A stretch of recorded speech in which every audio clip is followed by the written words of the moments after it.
అప్పుల బాధలు వెంటాడుతున్నాయా? అయితే 6 JVR వారి జాతిరత్నాలు ధరించండి. హాయ్, వెల్కమ్ టు మనం టీవీ. మనం టీవీ ఉంది మన కోసం. అసలు వరంగల్ ఎయిర్పోర్ట్ చుట్టూ ఏం జరుగుతుంది? ఎయిర్పోర్ట్ నిర్మాణం దిశగా అడుగులు ముందుకు పట్టడానికి అసలు కారకులు ఎవరు? కాంగ్రెస్ బీజేపీ మధ్య జరుగుతున్న క్రెడిట్ వార్ ఏంటి? మధ్యలో ఎంటర్ అయిన బీఆర్ఎస్ వాదన ఎలా ఉంది? తెలంగాణలో క్రెడిట్ వార్ కొత్త పుంతలు తొక్కుతుంది.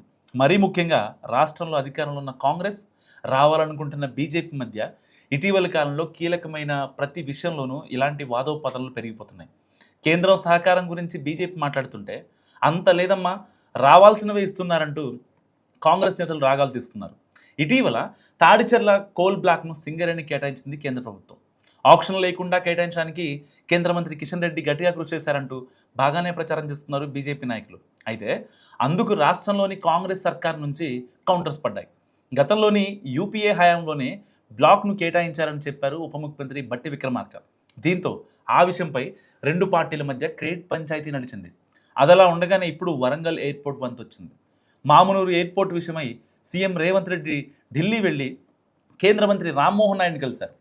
భూసేకరణ ప్రక్రియ పూర్తయింది కాబట్టి వెంటనే పనులు మొదలుపెట్టమని కోరారు. 2028 జూన్ 2 కల్లా వరంగల్ ఎయిర్పోర్ట్ని పూర్తి చేయాలని కేంద్ర మంత్రిని కోరారు సీఎం.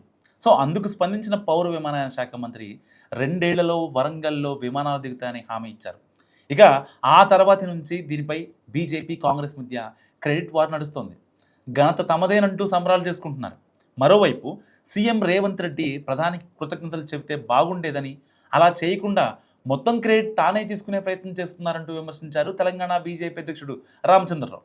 సో యూపీఏ హయాంలోనే ఈ ఎయిర్పోర్ట్ వ్యవహారం పడకేసిందని, శంషాబాద్ విమానాశ్రయానికి 150 కిలోమీటర్ల పరిధిలో ఇంకో ఎయిర్పోర్ట్ ఉండకూడదన్న ఒప్పందం వల్లనే సమస్య వచ్చిందని ఆరోపిస్తున్నారు కమలం లీడర్స్.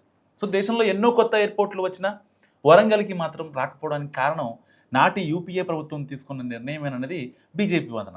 సో ముఖ్యమంత్రి ఆ విషయాల గురించి కూడా మాట్లాడితే బాగుంటుందని అంటున్నారు ఆ పార్టీ నాయకులు. సో మరి ప్రధాని మోడీ చొరవ వల్లే ఇప్పుడు వరంగల్లో ఎయిర్పోర్ట్ నిర్మాణం దిశగా అడుగులు పెడుతుందని అంటున్నారు వాళ్ళు. మరి ఈ రకంగా రాష్ట్రంలో అధికారంలో ఉన్న కాంగ్రెస్, కేంద్రంలో పవర్ ఉన్న బీజేపీ మామునూరు రన్వే మీద క్రెడిట్ వార్లో కత్తులు దూస్తున్నాయి.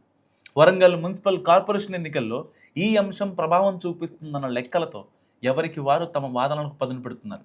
మరోవైపు ఈ రేసులో మేమేం తక్కువ తినలేదంటున్నారు బీఆర్ఎస్ నాయకులు.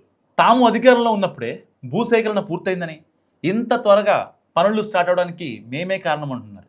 మొత్తం మీద ఆ రకంగా విమానాశ్రయం చుట్టూ పొలిటికల్ మాటల తోటాలు పేలుతున్నాయి.